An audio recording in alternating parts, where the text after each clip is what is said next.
que es directora de Flaxo Paraguay, y Susana Aldana, directora ejecutiva de Decidamos, que nos van a contextualizar el marco de este diplomado y también un poco este tema de la alianza entre dos organizaciones que estamos llevando adelante esta actividad. Adelante, Magda. Sí, muy buenas tardes a todos y todas. En representación de Flaxo Programa Paraguay, me complace muchísimo dar apertura a esta actividad, ¿verdad?, que inicia este diplomado. Y Rudy Elías, que es el encargado de la parte académica, organizativa del diplomado, se va a referir, ¿verdad?, a detalles más específicos, pero yo quiero recalcar lo importante que es para el programa Flaxo Paraguay, como ya lo adelantaste, Dania, de estar en asociación, ¿verdad?, con organizaciones de la sociedad civil, ¿verdad?, y con el apoyo de la Unión Europea, ¿verdad?, en un tema tan trascendental como es el cambio climático. Que en este caso yo creo que no es una perogrullada, algo que uno repite porque todos los temas son importantes. Creo que en el contexto de la pandemia y lo que hemos aprendido en este año y medio es que justamente aquellos ámbitos que estábamos acostumbrados a considerar más fragmentadamente se han presentado como fenómenos globales que si nosotros no los consideramos de esa manera, las intervenciones, las políticas locales, las políticas públicas están lejos de tener éxito. Entonces, la pandemia, como he dicho en otras ocasiones, nos ha dado la oportunidad de que campos que están en tensión, tan diferenciados como las ciencias físicas, ¿no?, y las ciencias sociales e incluso las humanidades, no deberían estar fragmentadamente, sino que deberían ser consideradas en una interrelación muy importante para tratar temas tan decisivos como es ahora el cambio climático, que no solamente está interpelando, ¿verdad?, a nuestra sociedad, a la región, sino que globalmente también. Entonces, esta situación específica nos ha mostrado que tanto las ciencias que vienen de la física como las ciencias sociales son importantes para pensar en acciones, ¿verdad?, eficientes ante esta problemática tan compleja. Así que solamente puedo reiterar mi profunda satisfacción de dar inicio a este curso, ¿verdad?, sobre este tema. Y que nosotros estemos cumpliendo también ese mandato tan importante de producir conocimientos y saberes que sirvan de insumos para políticas locales y para políticas también más amplias. Muchas gracias y mucho éxito. Muchas gracias, Magdalena Rivarola, directora de Flaxo Paraguay. Le damos ahora la palabra a Susana Aldana, directora ejecutiva de Decidamos. Buenas tardes a todas y a todos, así como dice Magdalena Rivarola en relación a lo que ha sido esta propuesta del diplomado, que surge también como una oportunidad debido a la pandemia, porque no estaba pensado hacerlo de este modo, estos debates y estos aprendizajes y estos modos de comprensión de la nueva realidad debido al cambio climático, que en este proyecto que tenemos conjuntamente con CADED y OFAN y con el financiamiento de la Unión Europea sobre diversos ODS, y en este caso el ODS 13, que está relacionado al cambio climático, nosotros resolvimos finalmente plantear este diplomado y nos pareció que lo lógico y lo más razonable es trabajar con una institución de absoluta solvencia y confianza como es Flaxo Paraguay, por lo cual estamos muy contentos y contentas, pues hemos tenido un alto nivel de respuestas, por lo cual creemos que hay dos motivos. Uno relacionado al tema en sí, que es un tema que es necesario debatir, y otro está relacionado para nosotros la credibilidad de las instituciones que proponen. Para nosotros este tema de qué podemos hacer en relación al cambio climático, creemos que es un tiempo para este diplomado para reflexionar, para compartir, para aprender, porque hay una diversidad de actores y de estudiantes, por así decirlo, de nivel de funcionarios públicos, de sectores privados y también de la sociedad civil ligados a diversas iniciativas que están relacionados a la problemática del cambio climático, por lo cual creemos que se va a generar una red muy importante de debate académico, científico, con certificación y datos, ¿verdad? Por lo cual esto nos da una gran satisfacción de seguir avanzando en esto, de producir conocimiento, compartir conocimiento y hacerlo también un instrumento para el trabajo de las políticas públicas y de los modos de trabajo en los territorios que cada uno de los que vayamos a hacer este diplomado podamos aprovechar y compartir. Así es que muchísimas gracias y nada, seguiremos trabajando.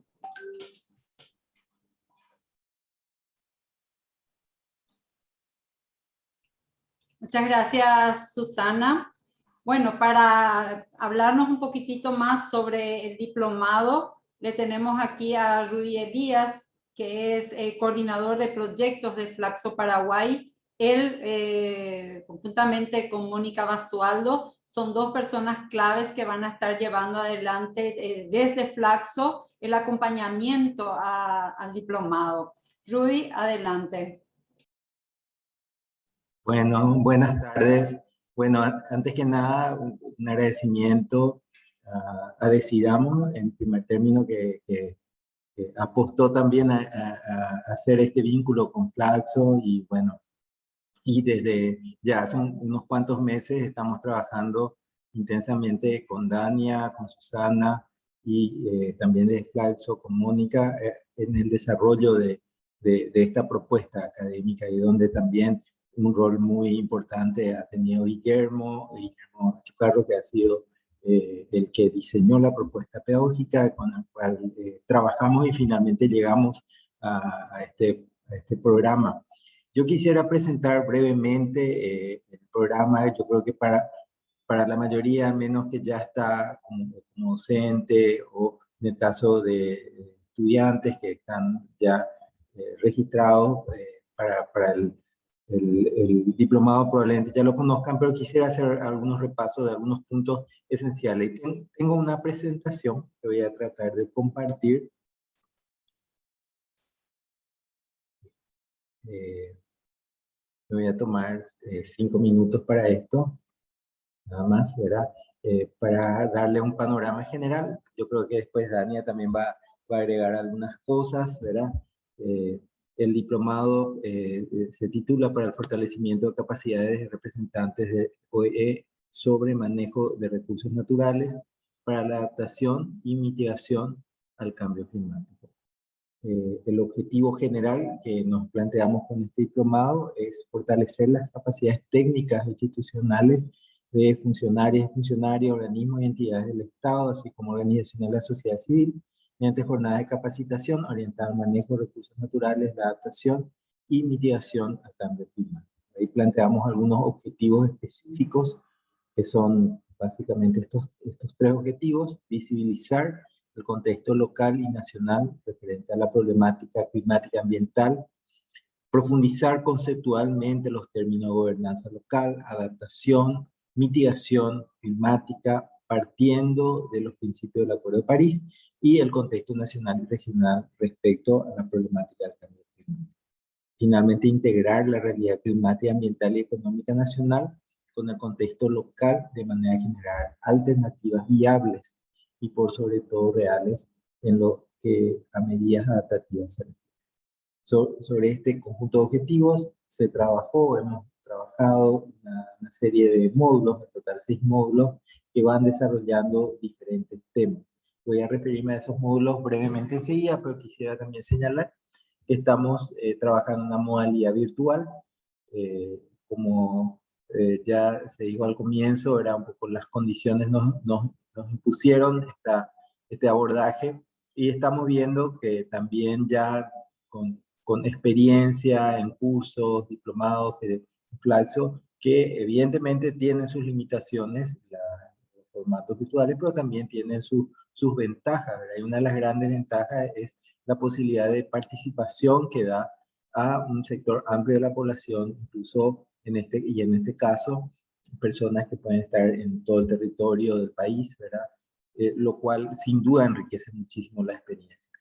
Entonces, dentro de ese formato virtual, vamos a trabajar con Google Meet, que es la herramienta que estamos utilizando ahora para las clases que, como se dice ahora, sincrónicas, ¿verdad? Que son las clases en vivo, ¿verdad?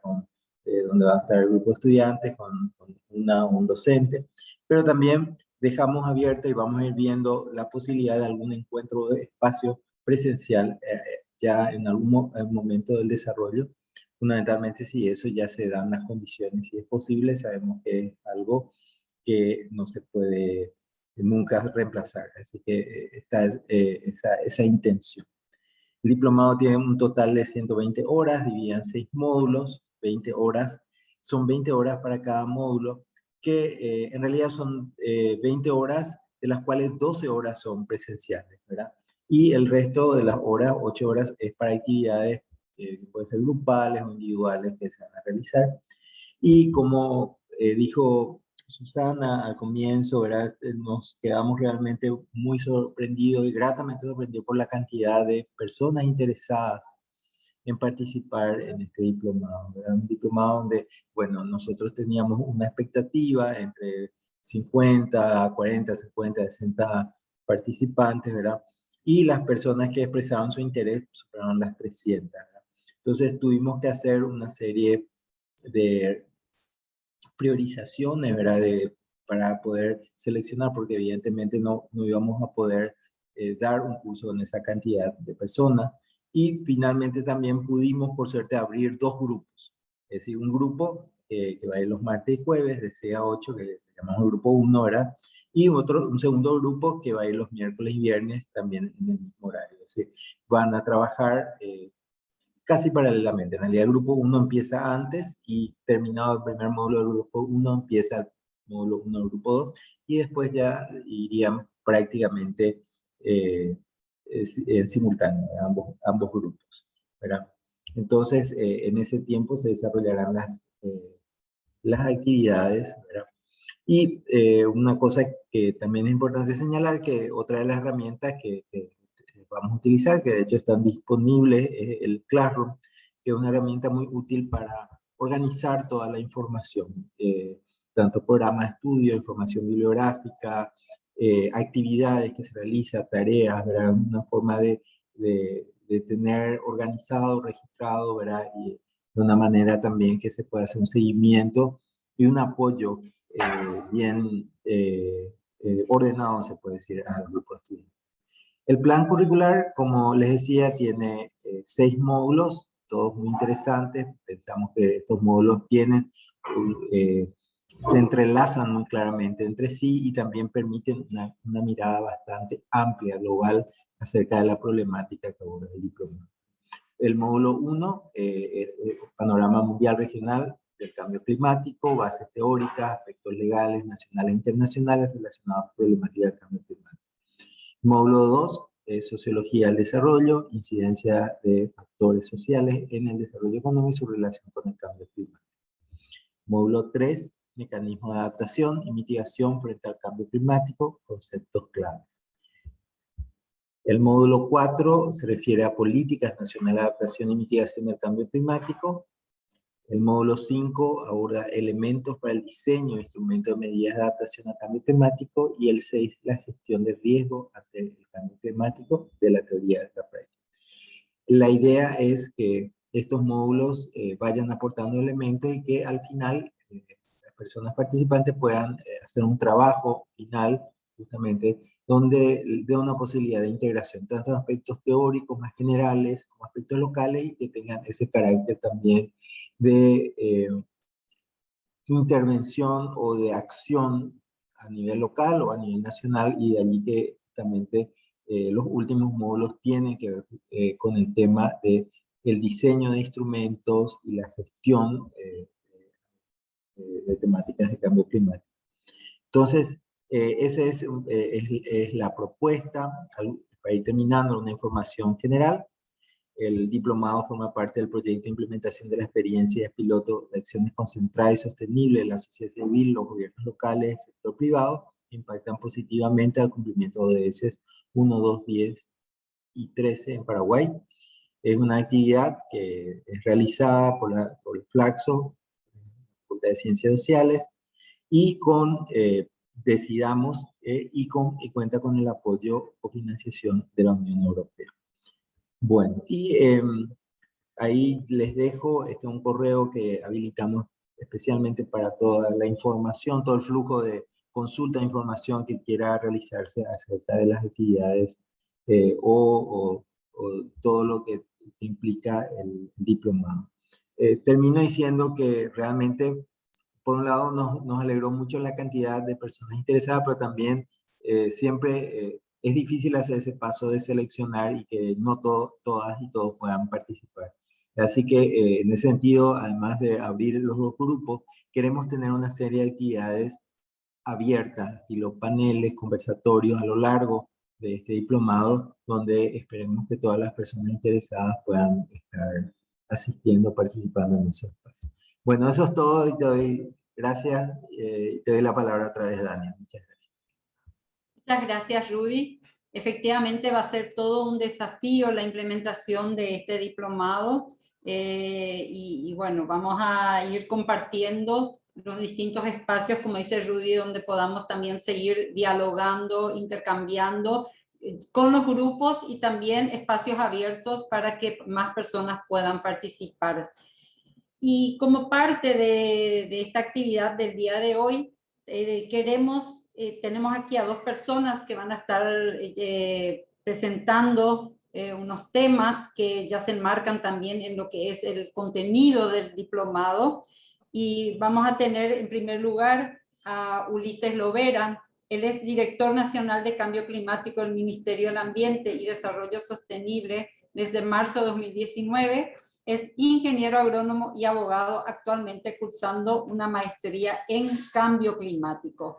Ulises nos va a estar hablando del Acuerdo de París y los efectos del cambio climático en Paraguay. En la medida en que tanto Ulises como posteriormente Soledad vayan haciendo sus presentaciones, quienes quieran ir dejando comentarios en el chat o quieran ya ir realizando alguna pregunta a alguno de los panelistas, pueden ir haciendo, que después vamos a abrir un espacio para las respuestas e intercambios. Adelante, Ulises.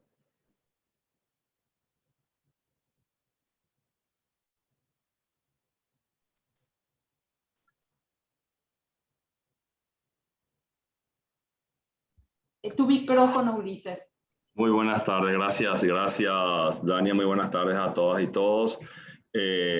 Bueno, muchísimas gracias a Decidamos y a Flaxo por la iniciativa, por encarar y llevar adelante este curso de diplomado de cambio climático, que para nosotros, para la República del Paraguay, es demasiado importante la construcción de conocimientos en cambio climático.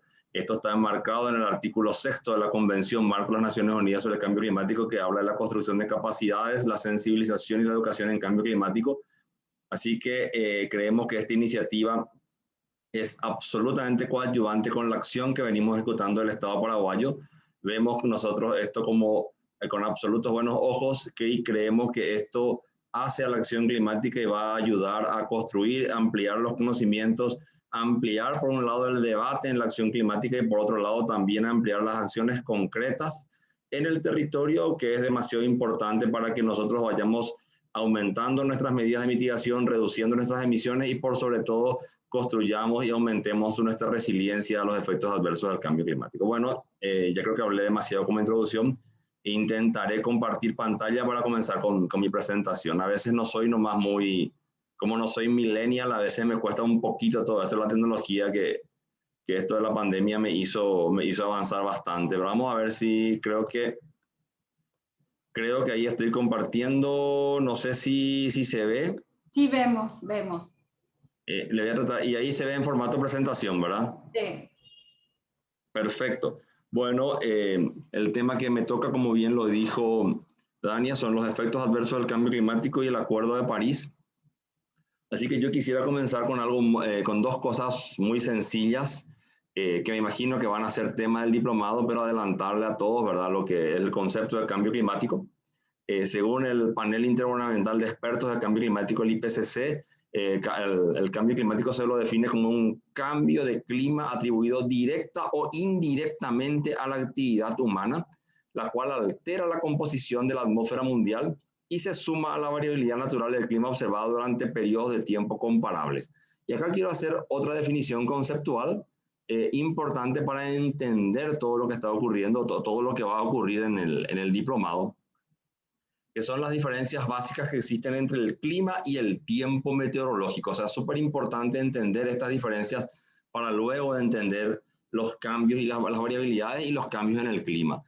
El tiempo meteorológico, cuando hablamos del tiempo meteorológico, nos estamos refiriendo específicamente a la manifestación de los fenómenos atmosféricos en un momento dado, en un lugar determinado. Sin embargo, cuando hablamos de clima, estamos hablando de las manifestaciones de los fenómenos atmosféricos en largos periodos de tiempo, o sea, manifestaciones recurrentes de los fenómenos atmosféricos en determinadas temporadas o estaciones a lo largo de largos periodos de tiempo, en los que generalmente por convención se aceptan entre 20 a 25 años. Es decir, el tiempo meteorológico es lo que está ocurriendo atmosféricamente en un momento dado, como la foto que vemos ahí en la presentación. Vemos nubosidad, ¿verdad? Nubosidad lluviosa, probablemente posibilidades de lluvia, tal vez chaparrones, aguaceros, y entonces la gente cuando mira coloquialmente dice, qué feo está el tiempo. Exactamente es eso, ¿verdad? Cuando vemos una manifestación específica, estamos hablando del tiempo. Cuando ya son fenómenos repetidos, cuando nosotros podemos decir, bueno, en Paraguay los veranos son altamente calurosos, generalmente tenemos humedad alta, humedad relativa, chaparrones o posibilidades de tormentas. Los inviernos, a medida que avanza la estación invernal, se vuelven cada vez más secos, las temperaturas pueden ser bajas con posibilidades de helada. Ahí ya estamos hablando del clima en base a las repeticiones que se han dado a lo largo del tiempo de las manifestaciones de los fenómenos atmosféricos en un momento determinado. Cuando hablamos del cambio climático, bueno, estamos diciendo, ¿verdad?, que han habido acciones que se le atribuyen directa o indirectamente al ser humano, que han ocasionado ese cambio en la atmósfera, y ese cambio en la atmósfera se está manifestando en una variabilidad del clima que genera un cambio posteriormente, estadísticamente y posteriormente, en la manifestación de fenómenos atmosféricos. Y podemos nosotros decir, ¿verdad?, de que esto se está dando, estamos viendo cómo las lluvias están comenzando más tarde, estamos viendo cómo las sequías se están haciendo más prolongadas. O sea, se están viendo efectos o situaciones, cambios específicos en nuestro clima que están dando pruebas de esa existencia o de la existencia del cambio climático. ¿Y a qué se debe el cambio climático? Porque estamos diciendo que es un cambio atribuido directa o indirectamente a la actividad humana. Entonces, cuando estamos hablando de eso, estamos hablando de algo que como seres humanos estamos generando en el planeta y que está ocasionando ese cambio. ¿Y a qué se debe? ¿Cuáles serían, o cuál es lo que la ciencia, la mayoría de la ciencia hoy conviene en decir que es el causal del cambio climático? Una exacerbada o una sobreemisión de determinados gases que se los conoce como gases de efecto invernadero, que son gases, componentes gaseosos de la atmósfera, tanto naturales como antropogénicos, o sea, desarrollados por el ser humano, que absorben y reemiten radiación infrarroja. Son bastantes, ¿verdad? Pero los que la Convención Marco de las Naciones Unidas del Cambio Climático, adoptada en 1992, los reconoce. Son básicamente 4. El principal, la unidad, es el dióxido de carbono, y a esto se le suman el metano, el óxido nitroso, que son 3 gases naturales, y 3 gases o 3 grupos de gases desarrollados por el ser humano, donde están los hidrofluorocarbonos, los perfluorocarbonos y los sulfuros de azufre. Bueno, ¿y qué es lo que ocurre? ¿Qué es lo que hacen estos gases? O sea, ¿cuál es el efecto? ¿Qué es lo que viene a determinar cómo estos gases causan el cambio climático? Bueno, al mirar ahora nuestras pantallas, lo que creo que tenemos, se refleja a la izquierda de nuestras pantallas, estamos viendo al planeta Tierra en una situación normal. En esa situación normal, el Sol emite radiación de día, o sea, cuando nos toca el día a nuestro hemisferio, el Sol emite radiación, esa radiación obviamente calienta la superficie de la Tierra. Al caer el Sol, al llegar la noche en esa parte del planeta, ese calor emitido por el Sol es reirradiado al espacio exterior y solamente una pequeña porción queda en el planeta. Sin embargo, estos gases de efecto invernadero se han depositado hoy a cierta altura cercana a la estratosfera, generando una capa que lo que ocasiona es, como podemos ver en la imagen de nuestra derecha de la pantalla, el Sol calienta la superficie de la Tierra, pero sin embargo solamente una pequeña porción de ese calor reirradiado sale al espacio exterior.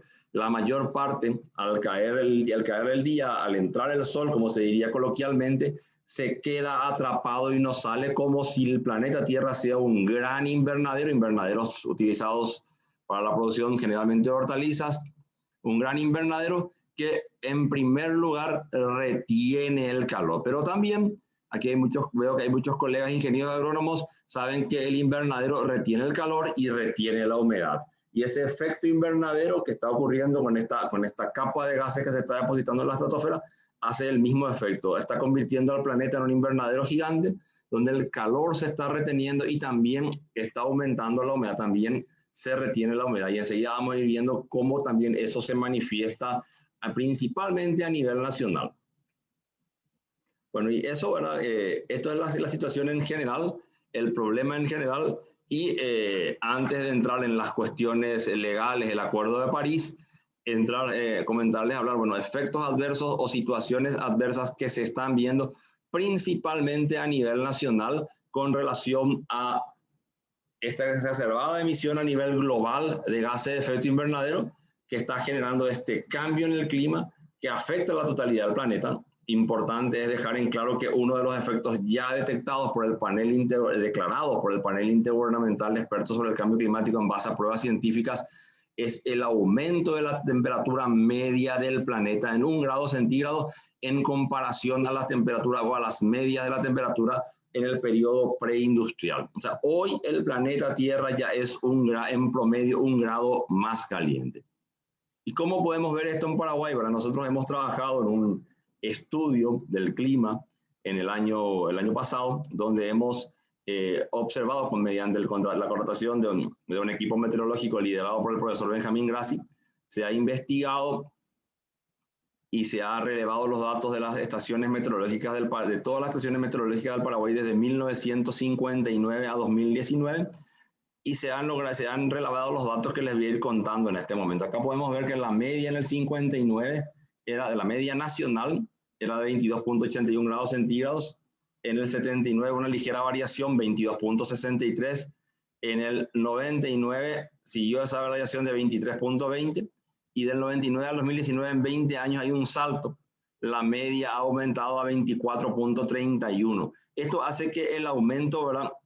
El aumento para la temperatura media en estos 60 años de medición sea de aproximadamente, un poquitito más, ¿verdad? Pero aproximadamente estamos conviniendo en decir que es la temperatura media del Paraguay ha aumentado en 1 grado centígrado coincidente con la temperatura media global. Y acá podemos ver algunos periodos. El año más caliente ha sido el 2019, el año más frío, y no se ha repetido, ¿verdad? Las tendencias, el Paraguay, así como el planeta está tendiendo a calentarse, el año más frío ha sido el 1962, y esta situación de años fríos, de bajas temperaturas, son cada vez más escasas. Si bien el año más frío fue el 62, los récords de helados y de temperaturas más bajas se dieron en los 70 y tampoco se han repetido en las décadas posteriores. También la precipitación ha variado, hay un aumento en la precipitación de aproximadamente 200 milímetros y la gente, acá los colegas participantes se preguntarán, pero no, pues si parece que llueve menos. Y sí, hay una percepción de que parece que está lloviendo menos.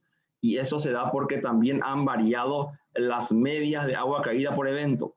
Anteriormente, y también la frecuencia de eventos pluviométricos. Anteriormente teníamos lluvias, se recordarán del calendario Bertoni. Cuando veíamos el calendario Bertoni, veíamos que había una nubecita por lo menos por semana que indicaba lluvia. Hoy, o actualmente, no tenemos lluvias cada semana variables en promedio. Y tampoco no estamos teniendo lluvias que se pueden llegar a repetir 3 o 4 o 5 semanas después, pero sin embargo, antiguamente o anteriormente, de las lluvias o el promedio de precipitación por evento estaba entre 30 a 40 milímetros por evento, y ahora estamos llegando a un promedio de precipitación o de agua caída por evento de 70 milímetros. Entonces estamos teniendo lluvias menos frecuentes, pero con mayor cantidad de agua caída en cada evento, lo que hace que aumente el promedio anual. Lo mismo las olas de calor.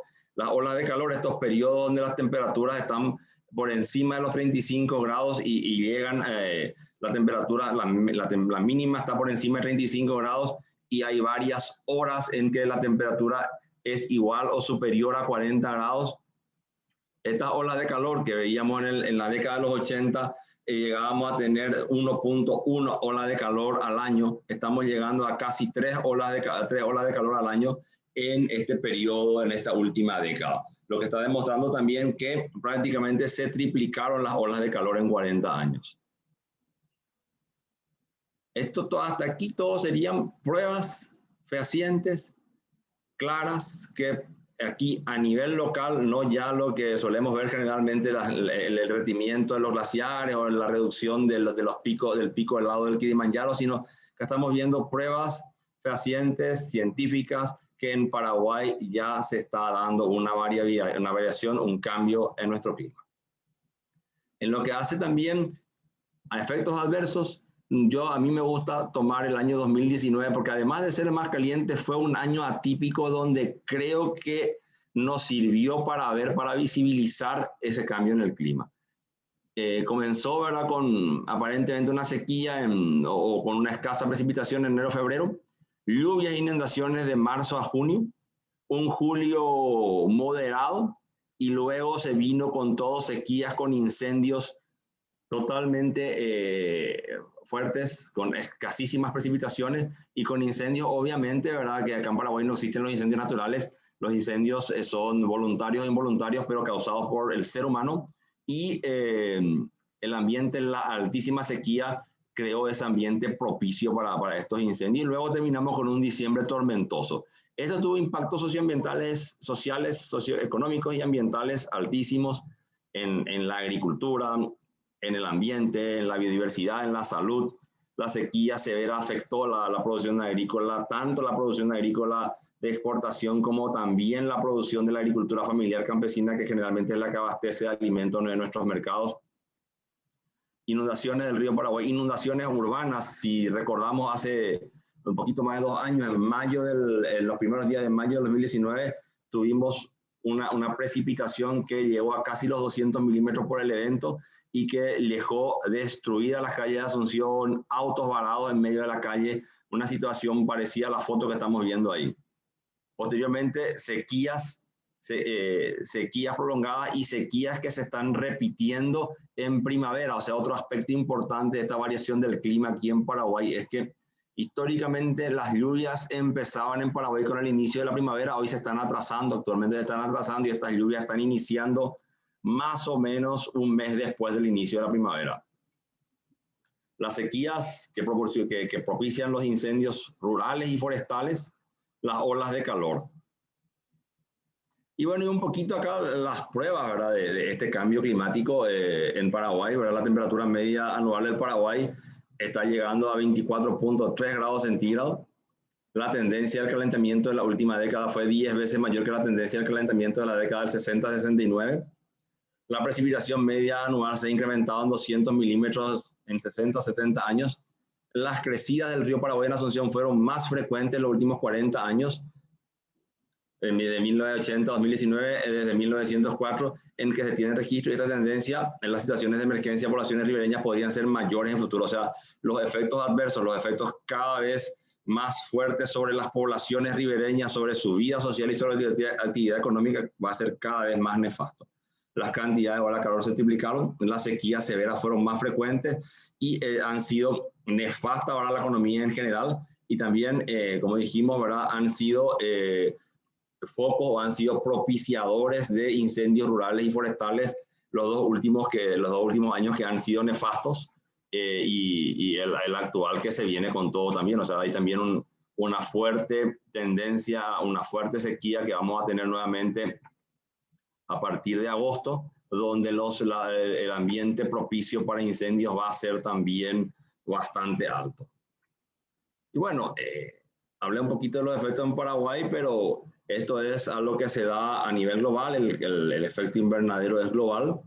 El efecto invernadero se viene sintiendo también. O sea, hasta acá vimos efectos, hicimos un comparativo de 40 años. A nivel global, el efecto invernadero se empieza a sentir desde hace más de 40 años, y una de las demostraciones y cómo el planeta ha reaccionado a eso, la primera reacción es la Conferencia Mundial del Clima, que se dio en el año 1979 en Ginebra, convocada por la Organización Meteorológica Mundial, donde ya había una preocupación global por el calentamiento global. Pues todavía no se hablaba de un cambio climático, sino se hablaba de un calentamiento en aquel entonces. Esa situación, bueno, fue progresando, fue evolucionando, hasta que parece que la tecnología me está jugando una mala pasada.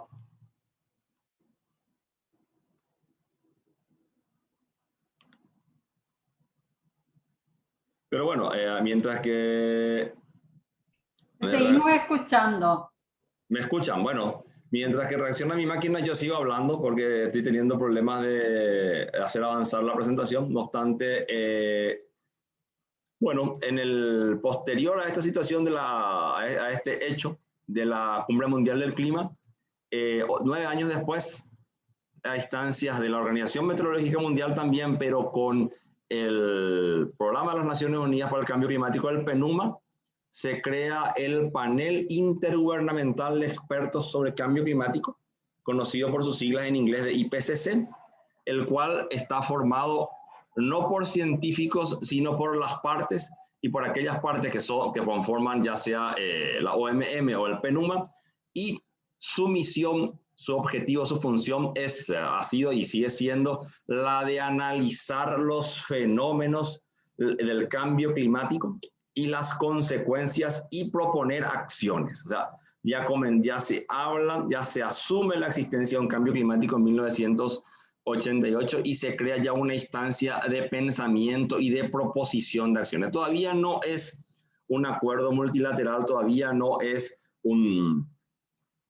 todavía un documento supranacional con efectos supranacionales. No obstante, ya es una primera manifestación del planeta. Posterior a eso, 4 años después, en la famosa Cumbre de la Tierra y el Desarrollo Sostenible en Río de Janeiro, en 1992, en el famoso Río 92, donde por un lado se adopta la Agenda 21, que es el documento base de desarrollo sostenible.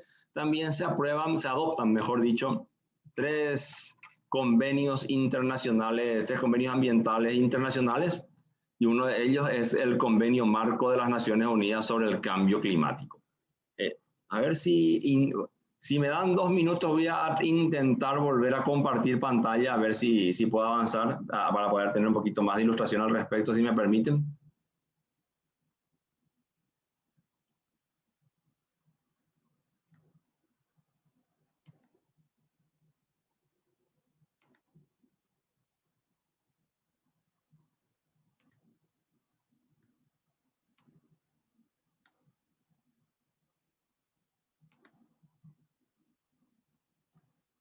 A ver si...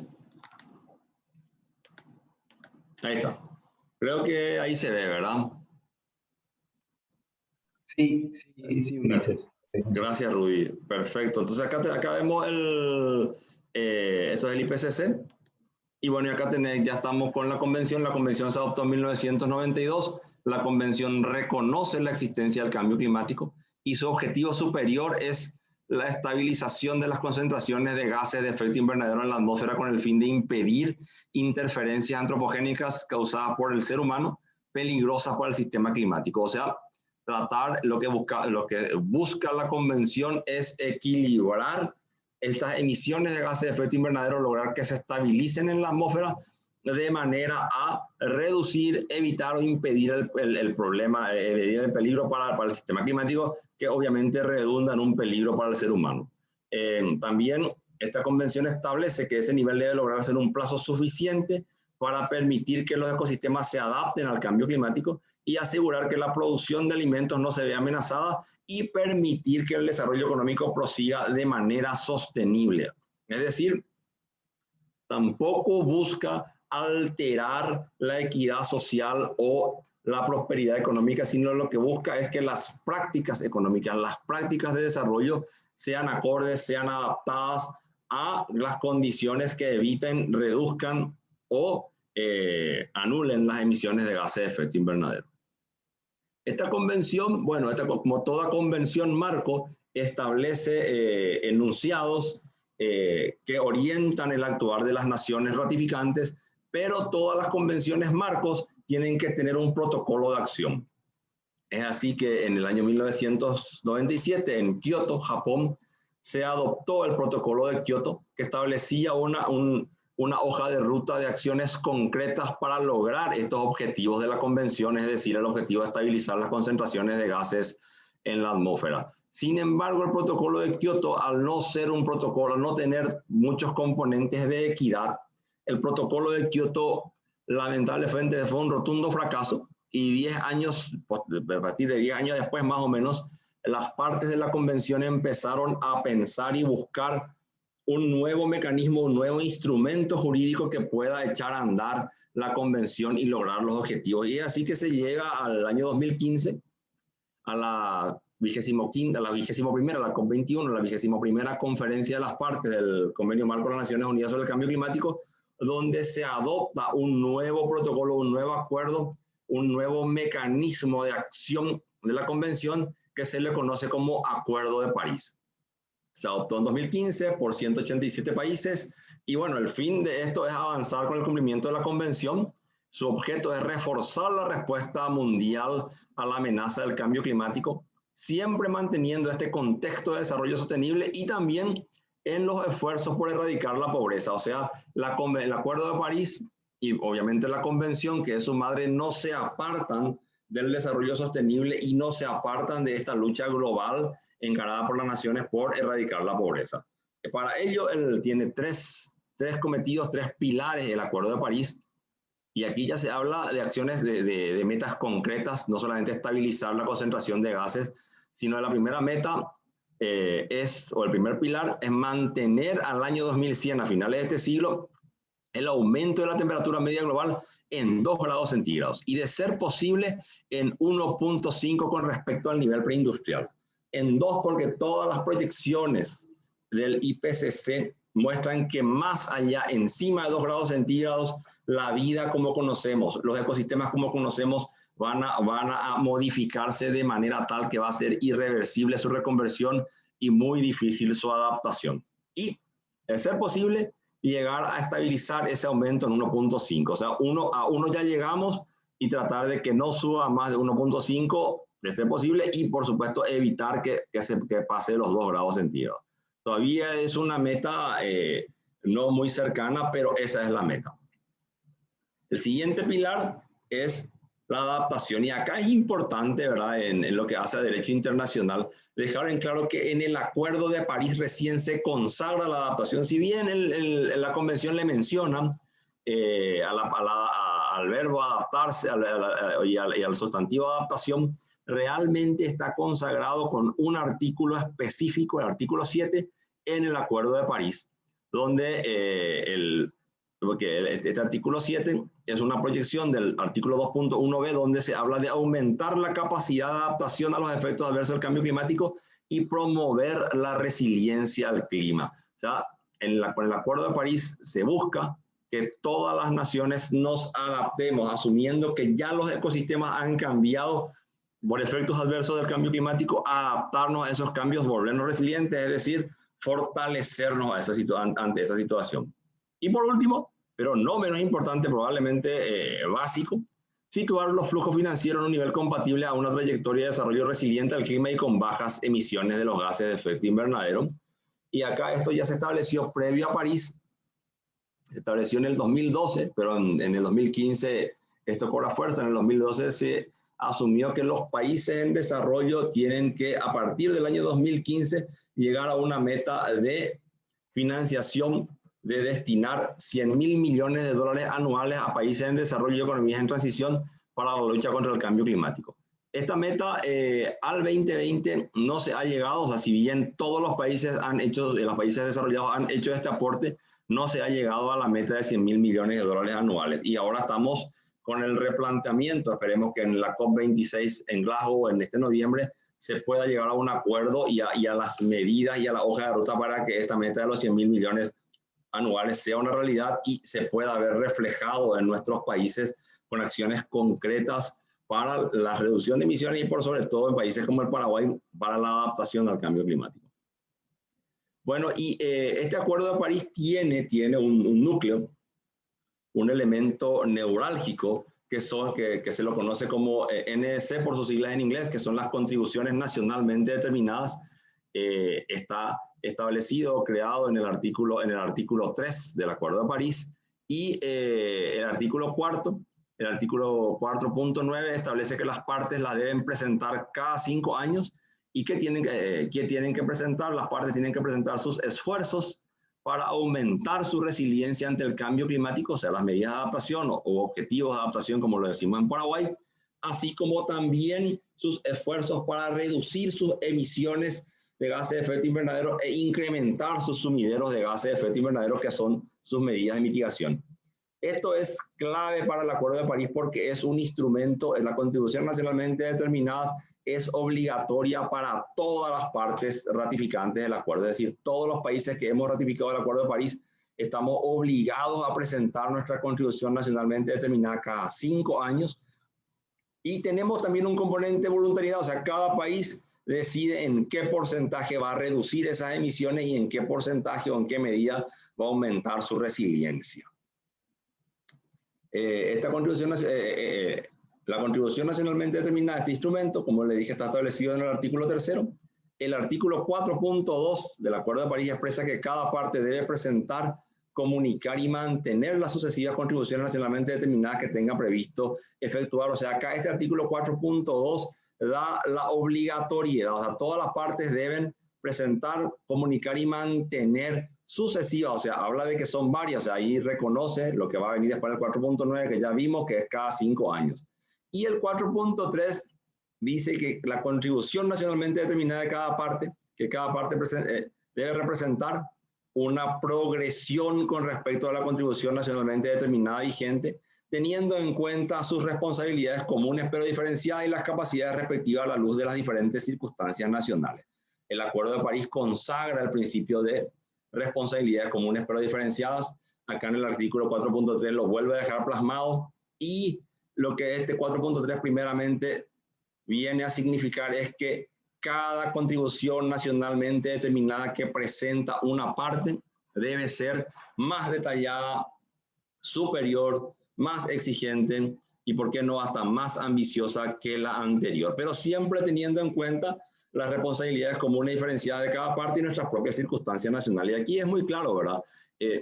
Un país básicamente agrícola ganadero como el Paraguay, cuyas emisiones no son más que el 0,01% del global de las emisiones del planeta, va a tener, por supuesto, responsabilidades diferentes con relación a países cuyas economías se basan en la producción y el consumo, básicamente, de combustibles fósiles, y cuyas emisiones de gases de efecto invernadero están alrededor de 5, por encima del 5% de las globales.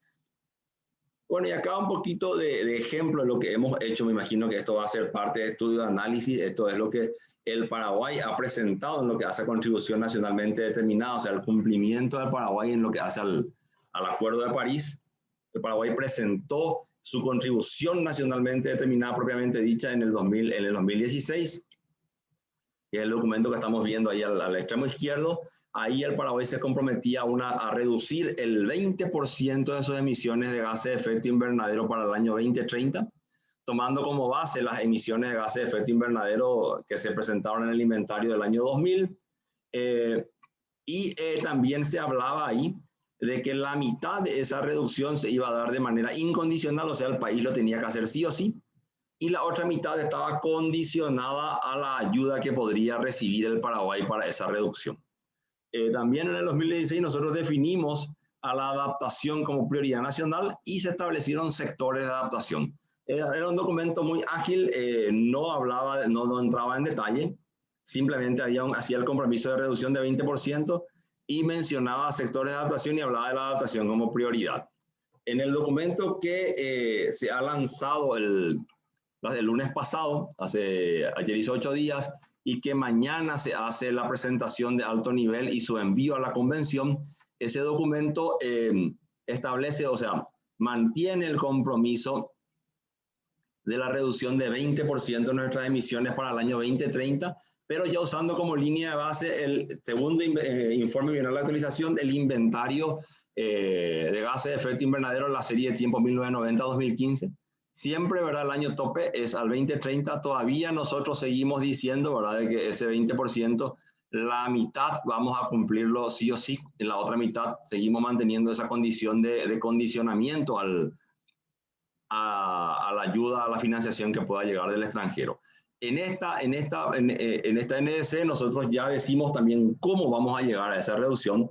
Elaboramos planes sectoriales de mitigación, planes sectoriales en los 5 sectores establecidos por el IPCC, que son el sector de energía y transporte, agricultura y ganadería, uso de la tierra, cambio de uso de la tierra y silvicultura, residuos sólidos y procesos industriales y uso de productos. Y establecemos también un sistema de monitoreo, reporte y verificación, es decir, una hoja de ruta, planes que tienen que ser desarrollados de aquí al 2030 y un mecanismo para monitorear el desarrollo de esos planes y verificar y hacer las acciones necesarias de corrección para su cumplimiento. Asimismo, en lo que hace adaptación, en esta contribución nacionalmente determinada presentada, a ser enviada mañana, este 2021, estamos presentando la primera comunicación de adaptación, que también está establecido por el Acuerdo de París, un formato específico de comunicar la adaptación. Ratificamos la priorización de la adaptación a nivel nacional y estamos revisando y ajustando los sectores que fueron definidos hace 5 años atrás. Estamos estableciendo objetivos y líneas de acción al 2030. Bueno, y aquí un poquito antes de cerrar, ¿verdad?, dejar en claro también, ¿verdad?, si bien aparenta un poquito conservador que nosotros digamos que vamos a mantener la meta de 20%, al trabajar los planes sectoriales y estos planes sectoriales de mitigación, ¿verdad?, en los 5 sectores donde en total se han establecido 45 medidas de mitigación, 45 acciones concretas para reducir emisiones, estamos llegando a que en un escenario optimista estamos superando la meta de 20%, sin necesidad del apoyo internacional, e incluso en un escenario conservador, también sin el apoyo internacional se está llegando a la meta de 20%, con acciones que ya se están realizando, proyectadas, e incluso con ciertas acciones planificadas. O sea, sin que nosotros tomemos un compromiso o una chapa de ambición, estamos llegando ya a un avance bastante ambicioso en nuestro compromiso. Asimismo, en lo que hace adaptación, hemos establecido 7 sectores prioritarios y en total 25 objetivos al 2030 con líneas de acción concretas. Esos 7 sectores prioritarios son el sector de ecosistemas y biodiversidad, el sector de producción agropecuaria y forestal y seguridad alimentaria, el sector de energía, el sector de transporte, el sector de salud y epidemiología, el sector de ciudades resilientes, y siempre hay un sexto que, un séptimo que se me olvida, que es, bueno, les pido perdón, a veces los años ya no vienen solos, pero son 7 sectores prioritarios con, y totalizando 25 objetivos para alcanzarlos al 23. Perdón, uno de los más importantes que casi me olvido, ahora el sector de recursos hídricos, que es el séptimo sector de adaptación. Bueno, les agradezco por la atención que están prestando, y que quedo atento a las preguntas o a las consultas que pudieran haber. Así que muchísimas gracias, acá están los contactos, seguimos nosotros abiertos a cualquier observación, crítica constructiva, aporte, para trabajar en conjunto desde la Dirección Nacional de Cambio Climático del Ministerio del Ambiente y Desarrollo Sostenible. Muchísimas gracias a todos y todas. Muchas gracias, Ulises. Efectivamente, estos temas van a ser parte del diplomado que vamos a estar desarrollando. Y bueno, lo que hiciste fue presentarnos un poco, y de manera, o sea, yo creo que nos preocupa esto que nos compartiste de los efectos del cambio climático. Al mismo tiempo tenemos compromisos asumidos en estos marcos normativos internacionales. Entonces, en esta segunda parte vamos a compartir con Soledad Martínez. Mientras tanto, yo les invito a seguir haciendo las preguntas. Tenemos ya una de las preguntas, que es dónde se puede acceder a este estudio, Ulises, y probablemente otros estudios que también podamos tener. Soledad nos va, o sea, tenemos una situación preocupante. Entonces, Soledad nos va a decir qué tipo de acciones podríamos realizar contra el cambio climático. Soledad Martínez es ingeniera agrónoma con especializaciones en entrenamiento en fisiología de cultivos agrícolas, alternativas de producción ecológica y energía renovable, control biológico, y tiene entrenamiento en buenas prácticas ambientales y socioculturales. Adelante, Soledad. Buenas noches. Un gusto poder compartir este espacio. Le veo a Ulises después de un siglo. Bueno, es muy importante poder hablar y discutir acerca de este tema. Voy a compartir pantalla para empezar la presentación.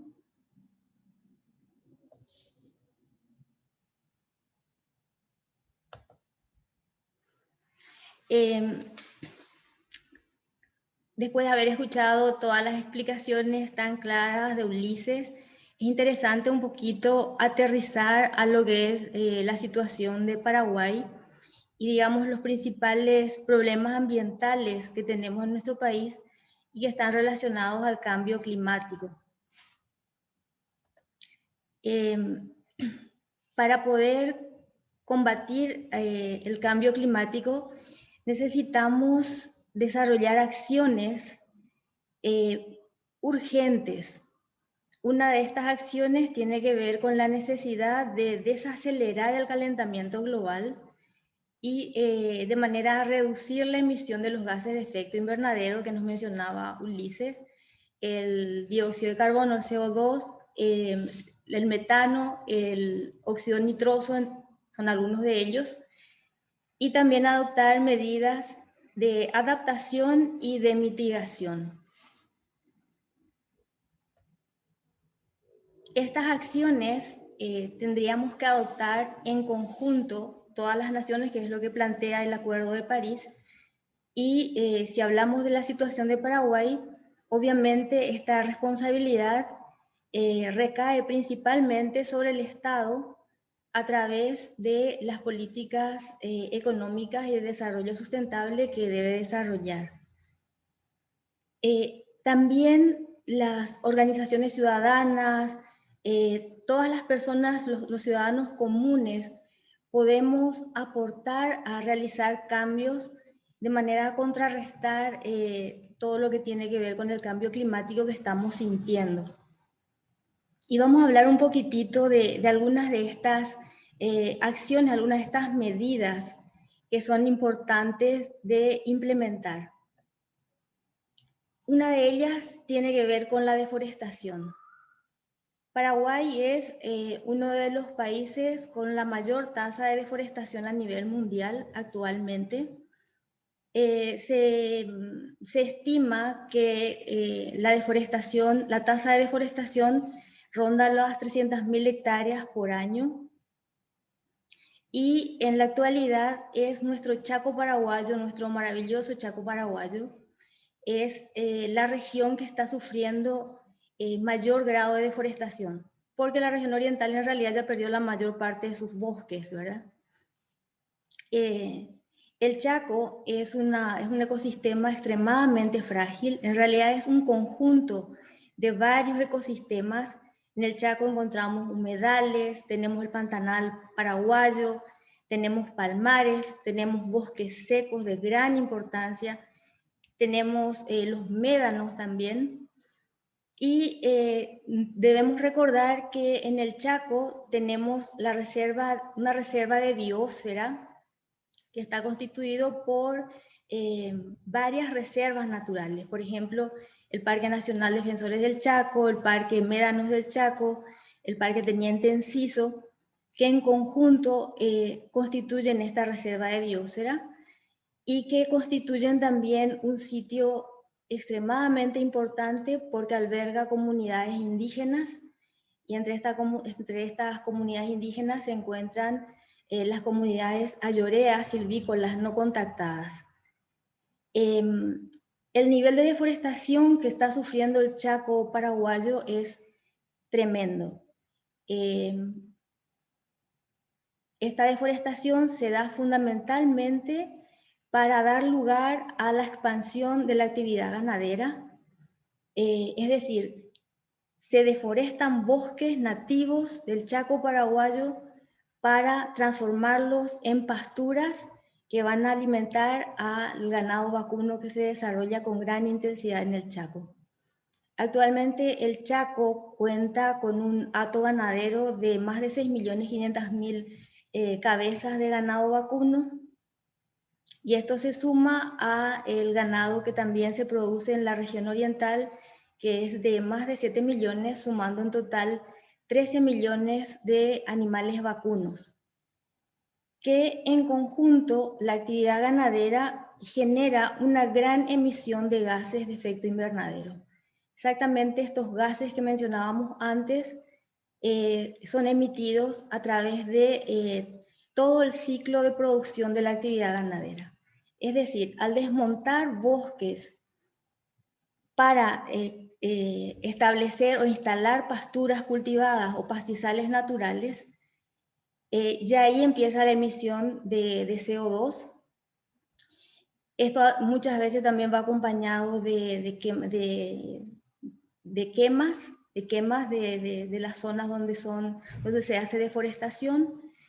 Y además de eso, tenemos todas las demás situaciones que se van encadenando dentro de lo que es el ciclo productivo de la ganadería, o sea, las excretas que se generan a partir de la cría de estas cantidades industriales de animales, cuando los animales van digamos, a la zona de matanzas, donde son yo soy vegana, así que digo asesinados, pero los animales son sacrificados, digamos. Ahí también se generan residuos importantes que en general los frigoríficos no cuentan con plantas de tratamiento de agua, así que esto es liberado, todos estos residuos, sangre, excretas, etcétera, se liberan a los cursos de agua, contaminando el agua, también generando diferentes tipos de gases contaminantes y contaminando con residuos sólidos el agua. Y por otro lado, toda la pérdida de biodiversidad que se genera con la deforestación es extremadamente importante. Quiero recalcar de que el ecosistema del Chaco es extremadamente frágil. En el Chaco tenemos una predominancia de condiciones de salinidad del suelo y también de agua salada. Hay pocas zonas de agua dulce en el Chaco. Hay un acuífero que también recibe mucha presión por las actividades de producción a las que está sometida actualmente el Chaco. La ganadería ha avanzado extraordinariamente en las últimas décadas y también, asimismo, la actividad agrícola. Actualmente se está experimentando la producción de soja transgénica también en el Chaco. Ya hay más de 10.000 hectáreas de soja transgénica adaptada a condiciones de aridez. Así que está recibiendo una presión enorme en nuestro Chaco. Quiero mostrarles una imagen satelital. Esta imagen corresponde a diciembre del año 1986, donde en el centro se puede observar a Filadelfia, la ciudad de Filadelfia, donde se pueden notar pequeñas manchas y todo el resto del Chaco está todavía constituido por bosques y por formaciones naturales. En esta imagen, que corresponde a diciembre del año 2020, podemos ver cómo todas estas manchas rectangulares corresponden a estancias o a parcelas trabajadas, lo que básicamente significa son hectáreas desmontadas, o sea, hectáreas de bosques nativos que hemos perdido y que van presionando peligrosamente hacia el norte del Chaco, donde se encuentran los bosques secos, donde están las comunidades indígenas ayoreas, donde también existen reservas de agua dulce. Así que toda esta situación de deforestación inmensa que se está sufriendo en el país, en este momento particularmente en el Chaco, es realmente de mucha gravedad.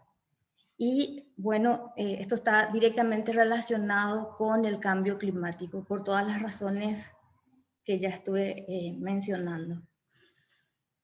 En la región oriental, el tema de la deforestación también ha sido desgarrador. Hemos perdido la mayor parte de los bosques de la región oriental. Actualmente quedan alrededor de 1.900.000 hectáreas nada más. La expansión de la soja, de los cultivos empresariales, a costa de los bosques, también expulsando comunidades campesinas y comunidades indígenas y expandiendo una forma de producción industrial terriblemente contaminante, nefasta para la salud de las personas, nefasta para las comunidades indígenas y campesinas que son expulsadas de sus territorios, contaminante para el agua, para el aire, exponiendo la salud de todas las personas que están en los alrededores, que ni siquiera tiene en cuenta el riesgo al que se somete a los niños que van a las escuelas. Soledad, muchísimas, ¿sí? Están pidiendo si podés subir el volumen para escucharte mejor. Ok, me acerco un poquito más. Estaba diciendo de que la soja realmente es constituye un gran problema ambiental y social para nuestro país por las condiciones en que se desarrolla. Y por otro lado, la pequeña agricultura familiar campesina, la agricultura agroecológica, está cada vez más marginada y sobre todo sin ningún apoyo de tipo gubernamental. Digamos, la matriz productiva en nuestro país se basa fundamentalmente en la producción de ganado vacuno y en la producción de soja. Es decir, es una matriz productiva muy simplificada, poco diversificada y por lo tanto también muy vulnerable a muchos cambios. En la región oriental tenemos soja y ganadería y luego también algunos otros rubros que se producen dentro del esquema del agronegocio con gran utilización de productos químicos sintéticos, con gran utilización de herbicidas, de biocidas, con la utilización de maquinarias que son movidas con combustibles fósiles y que por supuesto estas dos actividades generan también los diversos gases de efecto invernadero que estábamos mencionando. Se calcula que la ganadería, o sea, se estima que la ganadería contribuye con un 18% de la emisión de los gases de efecto invernadero. Así que es una de las principales causas que se tienen que revisar dentro de estos compromisos asumidos por el país para reducir las emisiones que había mencionado Ulises y que tienen una meta, ¿verdad? En la medida en que los bosques sigan siendo deforestados y que aumenten estas actividades agropecuarias altamente contaminantes y que emiten una gran cantidad de dióxido de carbono, de óxido nitroso y de metano, entonces realmente estamos con una situación bastante problemática. Los demás sectores también se encuentran en peligro. Los recursos hídricos subterráneos, los recursos hídricos superficiales están en peligro por este modelo productivo, tanto en el Chaco como en la región oriental. Nuestro sistema de transporte también es bastante complicado, así que yo creo que tenemos una situación ambiental que tiene que ser muy bien evaluada por los responsables ante estos compromisos internacionales y nosotros también como ciudadanía tenemos que ir aportando desde donde estamos, desde las actividades que realizamos, para ir cambiando este sistema predominante que es tan extractivo y que es tan perjudicial para la salud humana, para la salud del ambiente y que genera tanta desigualdad y tanta injusticia social. Si nos fijamos un poquito en lo que son las reservas naturales que estamos teniendo tanto en la región oriental como en el Chaco, nos damos cuenta que están recibiendo mucha presión debido a estas actividades productivas y también a nivel urbano.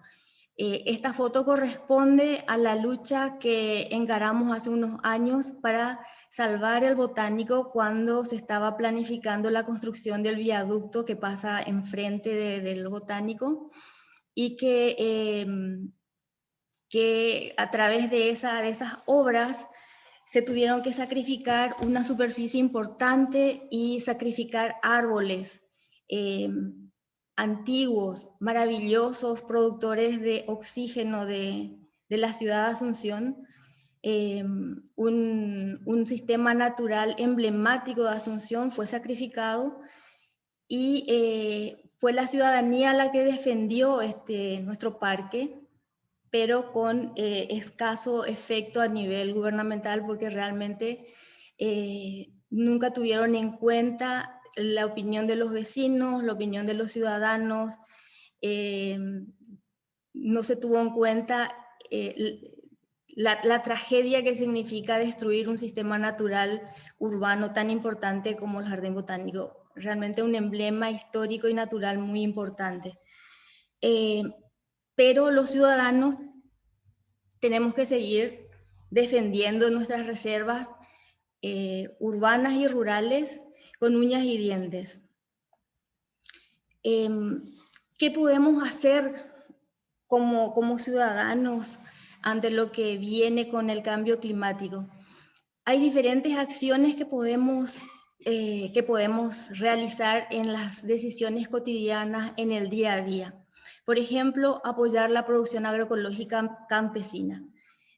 La agroecología es una metodología de producción agrícola respetuosa del ambiente, respetuosa de las personas, que además enfría el planeta. O sea, todo lo contrario del sistema de producción intensiva y contaminadora de la soja y los demás productos del agronegocio, tenemos en la agroecología, ¿verdad? Nos ofrece verdaderas alternativas de producción saludable, sustentable, socialmente justa, para poder avanzar como sociedad que tiene en cuenta a todos sus componentes. Así que poder apoyar la producción agroecológica campesina es sumamente importante cuando viajamos o cuando estamos en Asunción y vienen grupos a ofrecernos sus productos maravillosos a través de las ferias, cuando hacen los intercambios de semilla que se siguen haciendo pese a la pandemia, ¿verdad? Es muy importante contribuir con el trabajo que están desarrollando nuestros agricultores y agricultoras en el campo, haciendo un esfuerzo inmenso porque realmente no tienen ningún apoyo gubernamental. Así que el apoyo ciudadano es sumamente importante para que esta producción continúe. Otras acciones positivas que podemos hacer para contrarrestar como ciudadanos al cambio climático tiene que ver con la alimentación consciente al seleccionar alimentos producidos localmente. Esto es muy importante. Comer alimentos producidos localmente, preferirlos por encima de los productos importados que están ofrecidos en el mercado local. Nuestra sociedad de consumo nos empuja a consumir productos rápidos que se pueden cocinar en un minuto, puré de papa mágico y cosas como esas, que realmente tienen una historia por detrás y que en definitiva lo que hace es contribuir al cambio climático. Cuando nosotros tomamos la decisión de consumir, de comprar productos que son o alimentos que son producidos en forma local, estamos contribuyendo a enfriar nuestro planeta. Es muy importante tener en cuenta que cuanto más recorre un alimento desde su punto de producción hasta el mercado y sobre todo hasta nuestras mesas, estamos contribuyendo a cambiar este sistema agroalimentario, ¿verdad? Entonces, seleccionar productos de proximidad, de productores locales. Actualmente existen muchos productores periurbanos que rodean Asunción. Tenemos la producción rural, por supuesto, que está siempre permanente. Entonces, seleccionar alimentos que provienen de esta producción por encima de aquellos que nos ofrecen empaquetados y listos para consumir rápidamente es la mejor decisión que podemos tomar.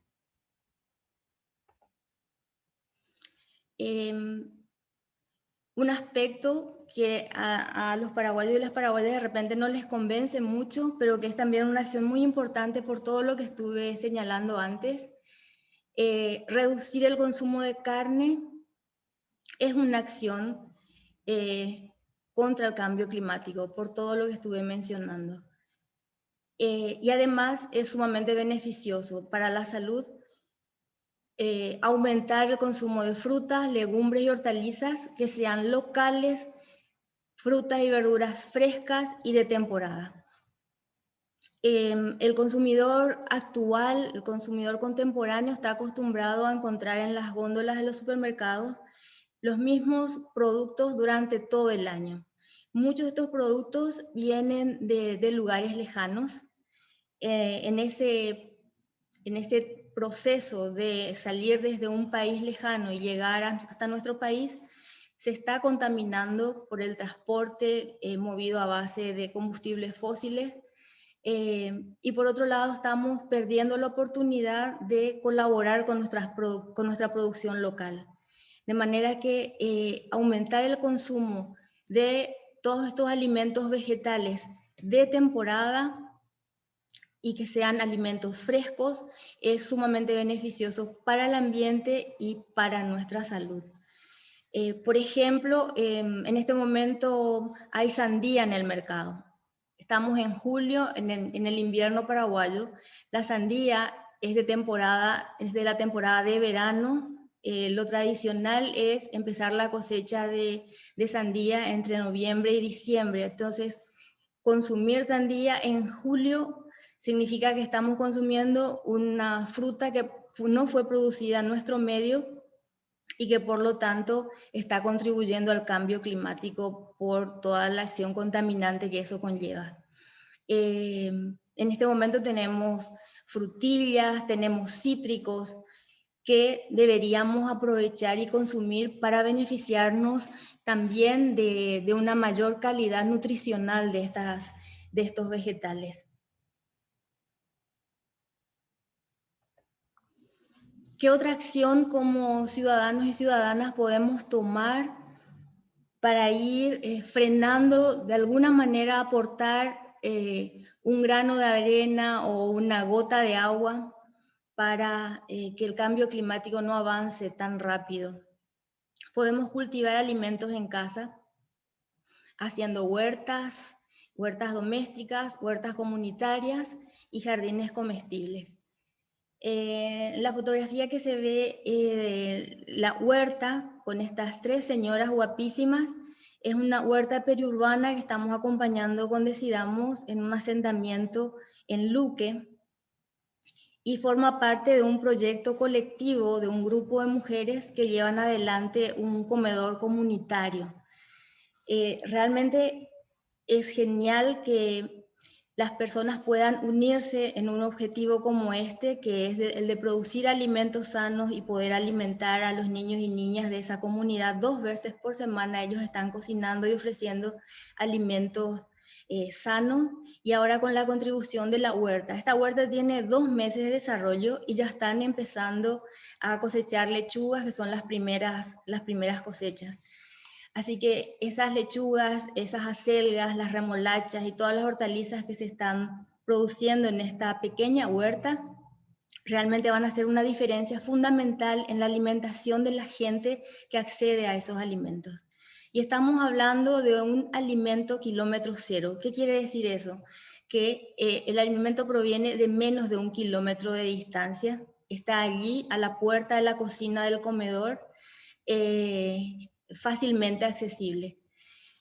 Podemos producir alimentos a pequeña escala, pero de manera continua en un jardín urbano también. Acá vemos un jardín urbano donde se notan los helechos rodeando plantas de banana, y esta banana nos ofrece alimentación prácticamente todo el año. Ocupa poco espacio, es una planta absolutamente adaptada a nuestras condiciones, así que consume poca agua, consume pocos nutrientes y nos da una alimentación de alta calidad.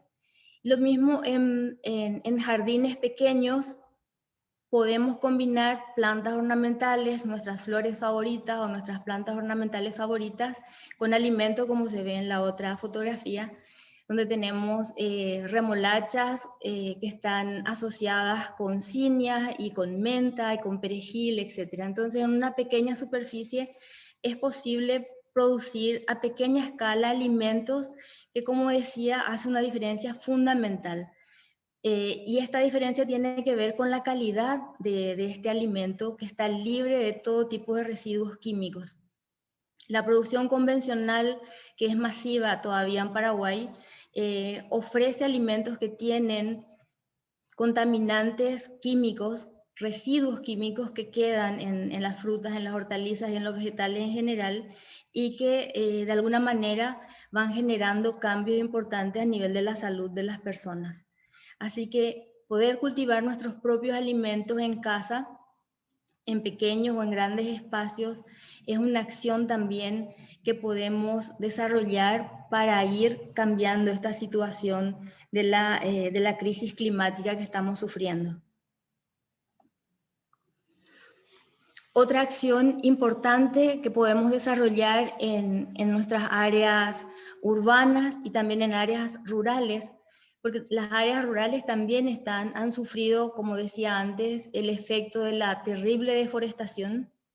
Por lo tanto, en nuestras casas, en nuestros espacios, en los espacios verdes, en las veredas, en donde sea, es importante plantar árboles. Preferencialmente plantas nativas, árboles forestales nativos de rápido crecimiento, como Liguirapitá, como Liguiraró, que nos van a dar sombra rápido, que van a producir oxígeno rápido, que crecen relativamente rápido. Y también plantar árboles frutales, que pueden ser exóticos y también nativos. En este caso, en estas fotografías nos muestran una experiencia que también desarrollamos con Decidamos y con Slow Food, en una plaza acá en Trinidad, en en una plaza pública, digamos, donde se cuenta con un espacio hermoso, y el proyecto era justamente transformar esa plaza en un parque de alimentos. Allí cultivamos árboles que siguen creciendo, que están allí, algunos árboles frutales exóticos como los cítricos, pero también muchas plantas frutales nativas como aguaí, pacurí, guavillú, guavirá, etc. Frutas que las generaciones actuales, los niños y los jóvenes prácticamente desconocen y nunca han visto ni probado los sabores de estas frutas preciosas que son nativas de nuestro país. Así que esa es una acción muy concreta que también podemos desarrollar en espacios urbanos, periurbanos y rurales. Por otro lado, otro de los factores importantes que requieren nuestro cuidado dentro de lo que es este esquema de cambio climático, de crisis climática, tiene que ver con la gestión responsable del agua, el consumo responsable del agua. Tiene mucho que ver con las decisiones que se tienen que tomar a nivel gubernamental, pero también tiene mucho que ver con nuestras decisiones cotidianas. Por ejemplo, una acción tan simple como cerrar el grifo cuando estamos lavando los platos o cuando nos estamos cepillando los dientes hace una diferencia en cuanto al ahorro del agua. Evitar las pérdidas de agua. ESAP sabemos que es una institución que tiene serias dificultades para responder a las necesidades ciudadanas en numerosos aspectos y digamos, hay mucho que hacer y mucho que corregir en cuanto a diferentes gestiones que tienen que ver con el agua.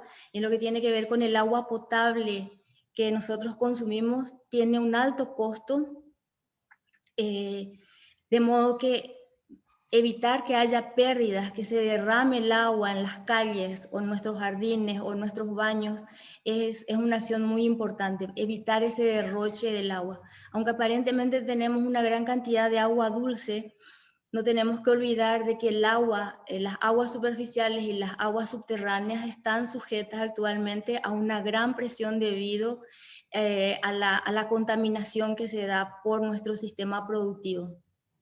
Soledad, 2 minutitos para ir terminando. Ok. Entonces, hay una serie de acciones que podemos ir desarrollando en relación al agua. Por ejemplo, regar de tardecita, no cuando hace mucho calor, las duchas cortas, hacer cosecha de agua de lluvia, como hacían antes nuestros abuelos, evitar contaminar los arroyos con basura, etcétera, son acciones que podemos ir desarrollando. Lo mismo ocurre con la energía, con la gestión de la energía a nivel doméstico, a nivel ciudadano.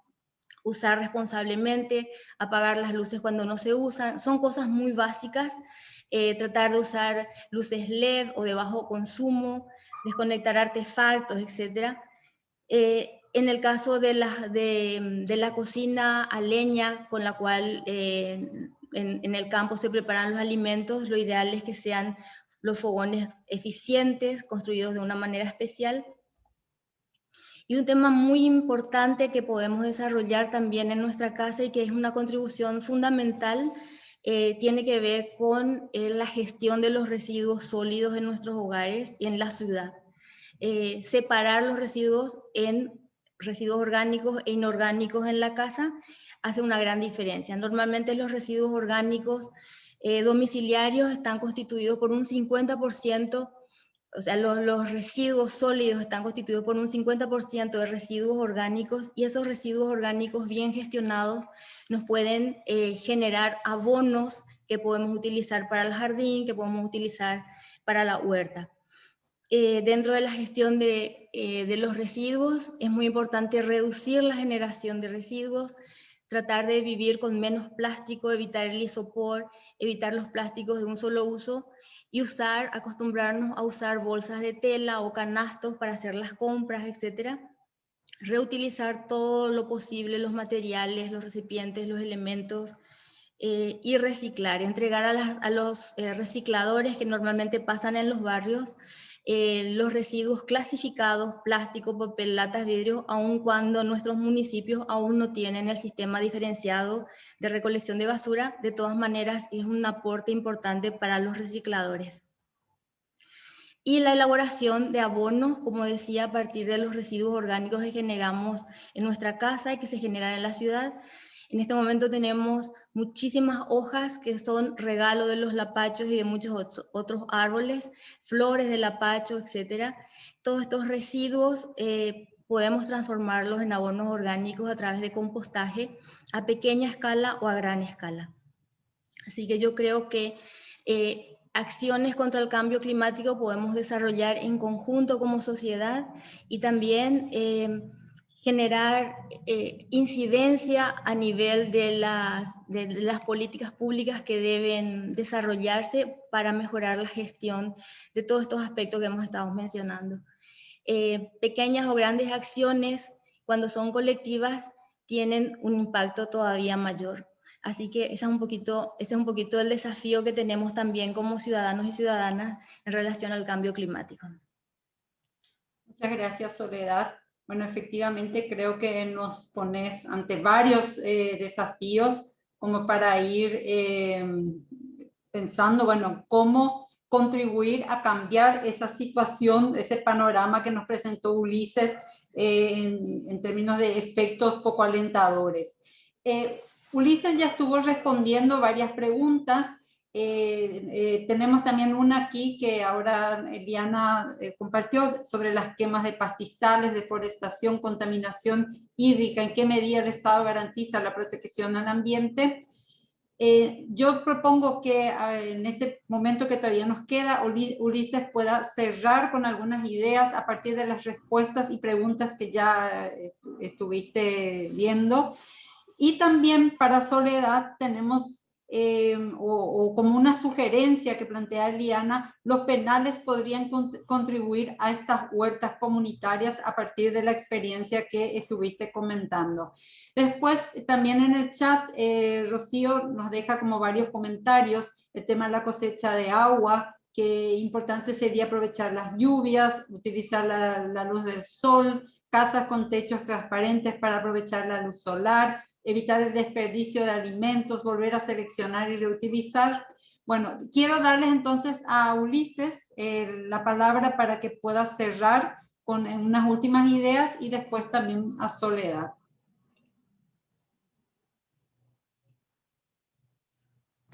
Gracias, Dani. Estaba a punto tengo una otra actividad, estaba a punto de irme, pero bueno, me tomaron antes de salir, así que gracias. En primer lugar, felicitaciones nuevamente por la iniciativa.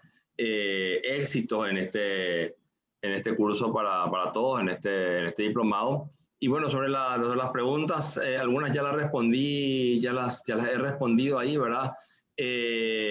Bueno, acá veo preguntas preguntas de Eliana. Una yo la puedo tomar y la otra creo que va más bien dirigida a Sole. Entonces me quedo con la primera pregunta de la colega Eliana Jara.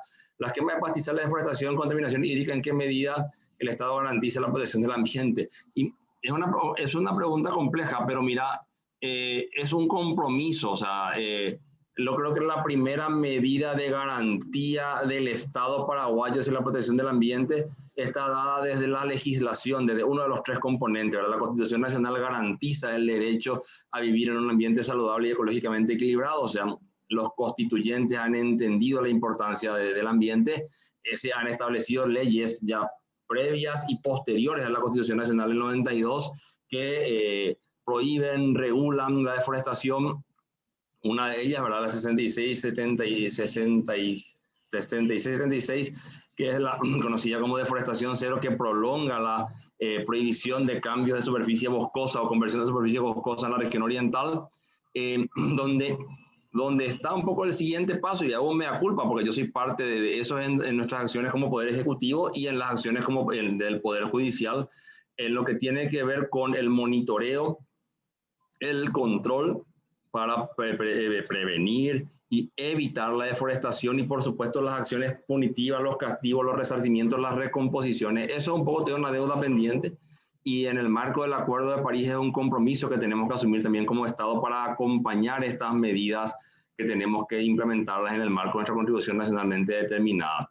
Lo de las quemas de pastizales también es una acción, si bien a nivel de iniciativa privada se ha reducido, no evitado, pero sí se ha reducido las prácticas de quema de pastizales en los sistemas ganaderos, todavía existen y se tienen que empezar a buscar mecanismos que hagan que esta práctica desaparezca totalmente. La producción ganadera tiene que ser sustentable, sostenible, no puede haber quemas para renovar pasturas, las pasturas tienen que ser manejadas de otra manera y también nosotros como Estado tenemos que acompañar y garantizar.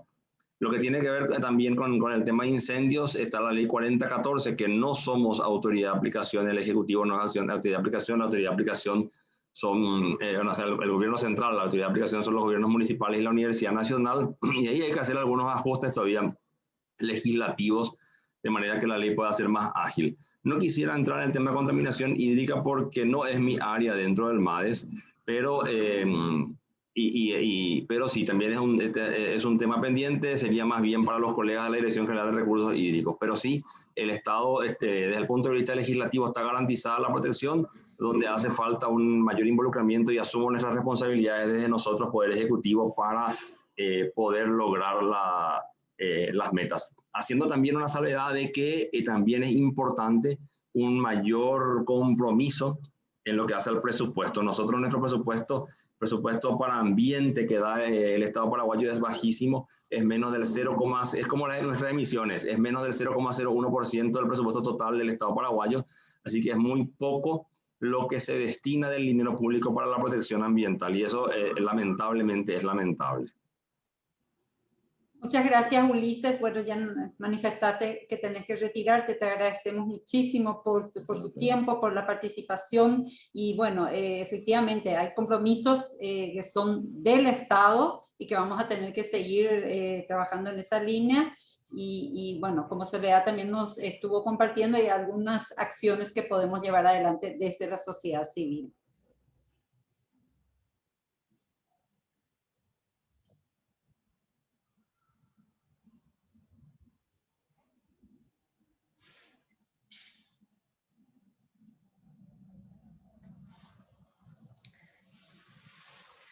Había una pregunta referida al tema de las huertas, ¿verdad? Sí, en las penitenciarías. En las penitenciarías. Sí. Sí, la verdad que sería una fantástica solución poder implementar. Yo creo que debería ser una política pública implementar huertas en todas partes, porque en verdad el beneficio es fundamental. Y en el caso de los penales, que requieren una provisión diaria y de gran volumen de alimentos, realmente es una práctica sumamente inteligente para satisfacer estas necesidades y también para contribuir a una dinámica ambiental mejor, además de servir también como una acción terapéutica para los internos, ¿verdad? Yo tuve la oportunidad de trabajar años atrás en el penal de menores de Emboscada, y realmente es como un aire fresco para ellos poder salir y trabajar y producir alimentos y hacer una actividad con la que están aprendiendo y además produciendo. O sea, yo creo que es una buenísima idea poder implementar esto de una manera más masiva, ¿verdad? De hecho, huertas comunitarias, huertas en las plazas, huertas en los espacios públicos, en los diferentes espacios públicos, huertas en las escuelas, huertas en los hospitales. Creo que debería ser una política de Estado para poder contribuir a una seguridad y una soberanía alimentaria en todos los niveles. Gracias, Soledad.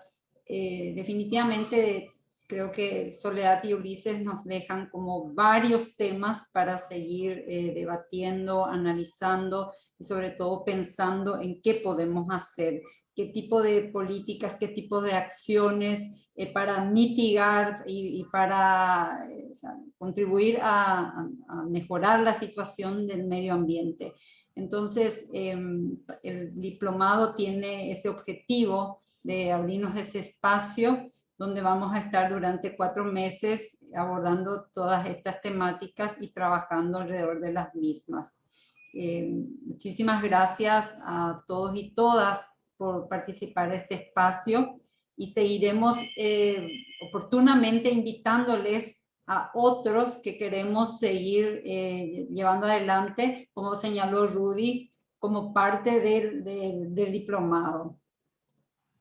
Ahí dice Rocío, sería bueno para la ciudadanía tener alimentos a la mano. Anteriormente teníamos muchas frutas. Y es un poco lo que también plantea Soledad, el tema de cuanto menos se tenga que mover del lugar el producto, mejor. El tema de los circuitos cortos de comercialización.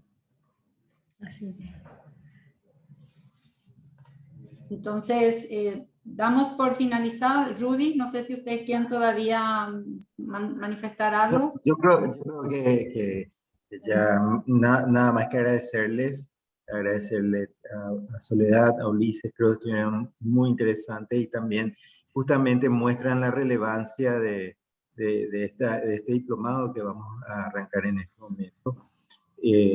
Y bueno, y realmente que sea una oportunidad para profundizar sobre todos estos temas y que también, aparte de ser un espacio de discusión más conceptual, teórica, también muestren las posibilidades en términos de acciones, como estábamos hablando, como estaba desarrollando en las presentaciones de hoy. Así agradecerles, decirle que como equipo Flaxo decidamos que estamos trabajando muy de cerca en este diplomado, vamos a estar acompañando a todas las actividades, tratar siempre de tener espacios abiertos como este y apoyar a todo el grupo de participantes que ya va a empezar este jueves con las clases. Entonces, muchísimas gracias y ya nos estamos viendo. Sí, muchas gracias, Rudy. Bueno, ¿cómo participar? Como dijimos al comienzo, ahora empezamos con 2 grupos. Ojalá Flaxo pueda continuar con este diplomado, más allá de que ahora estemos llevando adelante conjuntamente, ya queda como una experiencia que podríamos seguir trabajando ya el próximo año. Muchísimas gracias, Soledad. Efectivamente tenemos mucho que hacer todavía para contribuir a mejorar el medio ambiente. Así mismo. Nos encontramos pronto. Bueno. Gracias a todos.